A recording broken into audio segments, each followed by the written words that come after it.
alors qu'il se confrontera à Martin Fourcade ce dimanche 19 mars dans Face à Face, un documentaire inédit sur Canal+. Robert Pires est revenu sur sa carrière de commentateur sur M6, dont il garde certains souvenirs douloureux. Robert Pires n'est pas tombé dans l'oubli après sa carrière professionnelle. Bien au contraire. Le champion du monde 1998 et membre de la légendaire équipe des Invincibles d'Arsenal a réussi à se faire une jolie place dans les médias français. Consultant sur Canal+, l'ancien footballeur est à l'affiche de Face à Face, une histoire de champion, un documentaire inédit diffusé sur la chaîne cryptée ce dimanche 19 mars.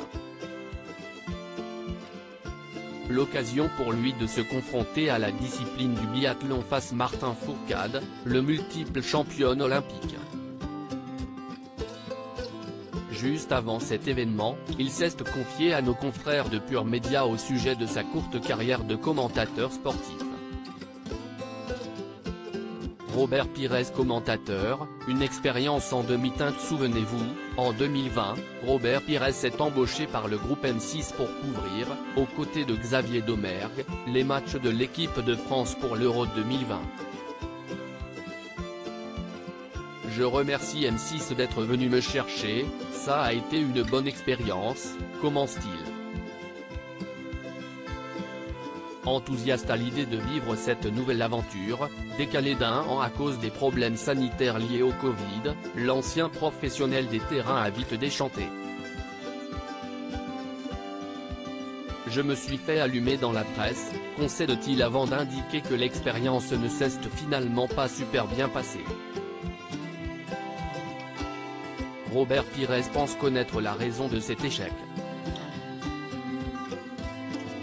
Décrié par la presse, le petit d'Aimé Jacquet a aussi été sur les réseaux sociaux où les téléspectateurs ne lui ont rien épargné. Ils n'attendent que les critiques d'un commentateur de match de football. Si est pour ça que j'en ai pris plein la gueule.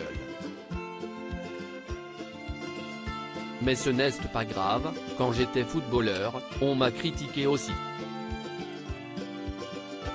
Ça fait partie du jeu, admet-il, beau joueur. Selon lui, ses rapports avec les Bleus et le sélectionneur Didier Deschamps ont également joué en sa défaveur. Je n'étais peut-être pas assez préparé pour cet exercice. Peut-être aussi, parce que ça concernait l'équipe de France.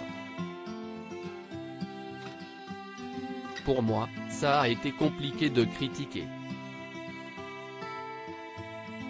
De toute façon, je n'aime pas la critique. Je ne suis pas dans cette nature-là, avoue-t-il avant de préciser qu'il préfère intervenir devant un public plus averti, comme sur Canal+. À lire aussi Robert Pires très cash sur les tensions entre Didier Deschamps et Christophe Dugarry.